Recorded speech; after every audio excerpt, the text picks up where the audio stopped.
ওয়াক্ত নামাজ কাজা করে 1 ওয়াক্ত পরে এদেরকে আমরা 27 গুণ দিবি? হ্যাঁ দিবি ভাই? আবার দেখবেন প্রত্যেক গ্রামে গ্রামে 14.5 লোক কিস্তির সাথে জড়িত।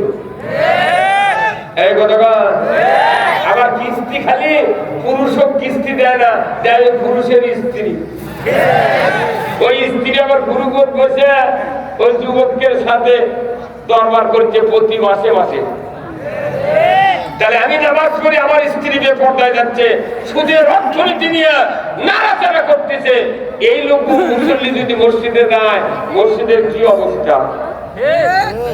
আবার আমার দেশের মসজিদ গুলিতে বারান্দায় লেখা রাখছে দুনিয়াবি কথা বলা নিষেধ। আল্লাহ ভালো জানে এই মসজিদ গুলো নামাজ পড়ে সওয়াব হয় কি হয় না। এই হুজুর কথা বলেন না।